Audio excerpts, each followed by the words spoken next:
A day in my life as a burikat nga naabot og Limasawa Island. For today's video done. So for today's video, supdila na kami niyo pagbiyahe pa kadto Limasawa Island. Yes, tamang yung narinig at pupunta na naman ang babae sa Limasawa Island na para bang last month lang dun ako galing at kaya pupunta na naman siya. Na para bang harani ay la talaga kung biyahiot. Tigda ay la talaga nga panlakat yung paupod la kami niya kuya with his family. Adin niya duwa nga chikit. So, bali unom la kami nga nanlakat nga to.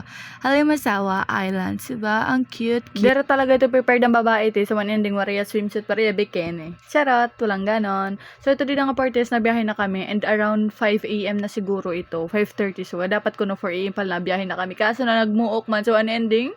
Alas 6 na nagkagbiyahe. Pero okay lang. Kaya wari makay mabiyang pambut. Actually, nagulat pa nga ni kami. Pero, safe nganhin malaksiman padalaga ni Kuya. Kaya, no worries. Nakaabot kami safe nga di Limasawa Island. Tapos, di na nga part is naghihingalo yung ate girl. Kaya no? Di sinakitan siya ng ulo. Actually, kagabi pa talaga ako sinakitan ng ulo. Kaya nag-edlip ang babae na kunuhay. Feeling pretty yan siya.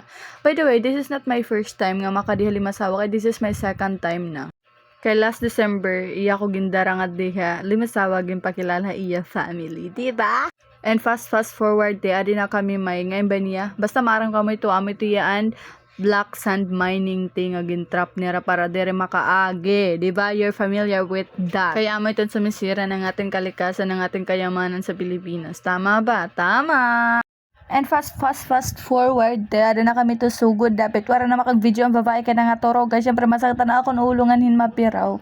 Ngan marasay katurog di habang ada kahabyahe. Ngan kung makikita niyo mausi talaga tira view, mausi tira dagat, malimpyo, wala ka talaga makikitaan nga diaper nga naglulutaw. Sugad hira kasi pag mag-alaga hit ira kapaligiran, hiton ira kadagatan, grabe talaga kalimpyo as in. May makikitang kapangan talaga nga sea turtle nga naglalangoy-langoy bisan ada lahat daplin. Ngan para tumuod ka mo kung ano talaga kahusay ito ni Radagat ti Adaman makikita niyo may dito sea turtle nga naglangoy-langoy adala talaga ito ti patuhod nga tubig as in may sea turtle talaga daplin ni Radagat. Ngan kung makikita niyo may dapat ito pinaka-cute nga part adto na, di ba? Ti as in nalilingaw talaga pag kinita yan naglalangoy-langoy nakakabighani nakakaakit tala Pero balit maamis ka talaga tira dagat nga grabe kalimpyo talaga. Nandito ngayon nga parte sumapot na kami Padre Burgos. Where is nga da kami na maghulat ang pambot pakato na may Limasawa Island. Diba super sure sang babae haggard na yan siya may salumpas pa sa kanyang noo.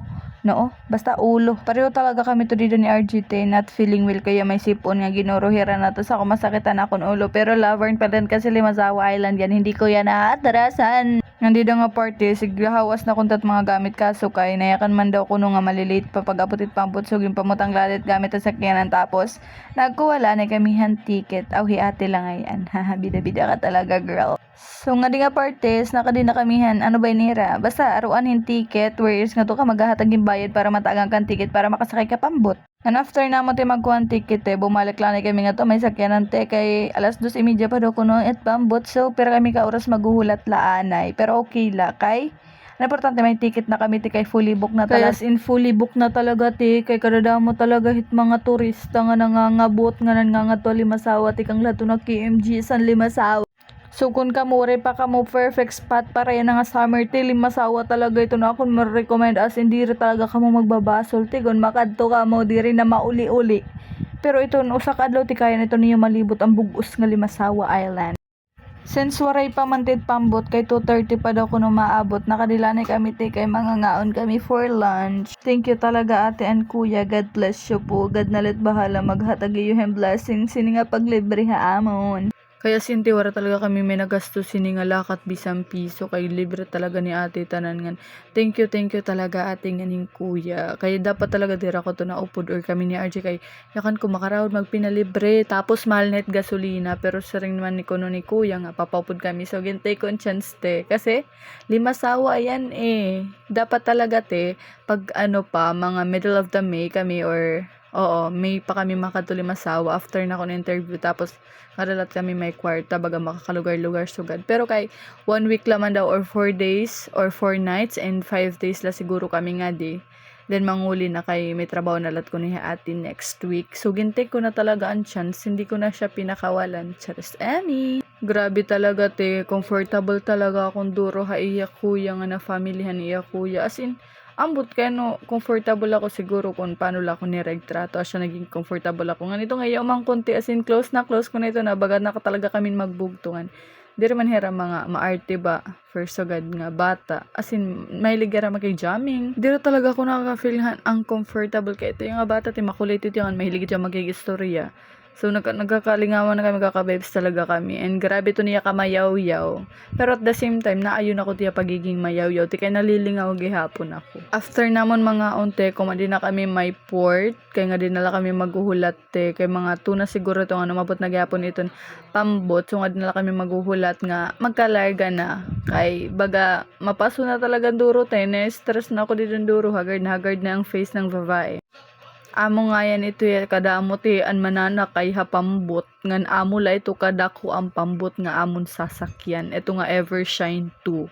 Pero so far te besan dadamot sakay nakaabot kami hilimasawa nga safe, thanks God. After hang mahaba na pila te nakasakay na gihapon kami an nga di talaga kami happy nakatuktuk kay mahangin nga dingan diriya malipong hando. Han first time ko talaga sumakay nito nalilipong talaga ako nga nasusuka pero yan na dere na kay sanay naman ako. By the way, kuya nga ni RJ na later pagsakay te kay gin parking pa kunwit ni rat sakyanan kami nga upat na una na kami kay bayin mo rin kami lingkuran.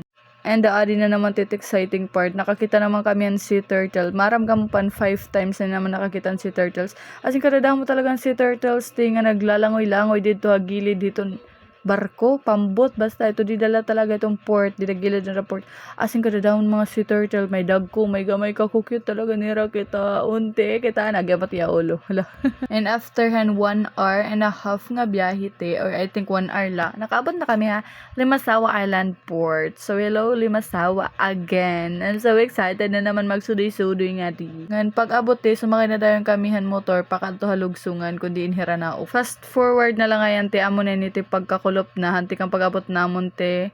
Ngadto kami ha Dakdak Beach Resort, nag-dinner te kay birthdayhan uncle or patod ni RJ, amo ba? Kundi ako nagsasayop te, invite kami nga doon kami magdi-dinner. So, nato kami nag-dinner te, paupod ako, umupod dalawat ako. Syempre, hinaba ako para tumenggi. Ngan as in ti ka, husay talaga hit view, and moon talaga ti, as in klarado talaga yan. Duro ka, upay nga din mag-picture habang naka-bikini. Kaso wari man bikini, hibabae ka, nagdali man lagi. Hagi. Charis. So, ang matirate ang side ni RJ. Pero dira to kompleto ti iya ito uncle, family lito niya uncle.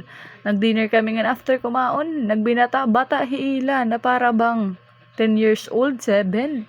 Ano ba ito nga pamatasan? Pero nag-enjoy talaga ako ito dito nga duyan, di nga kaliding. Pero takpepep natultog. Charot, joke lang. Mula na ito tayo for today's video. Buwas naman mag-upload ako na kung day 1 here in Limasawa. Bye-bye!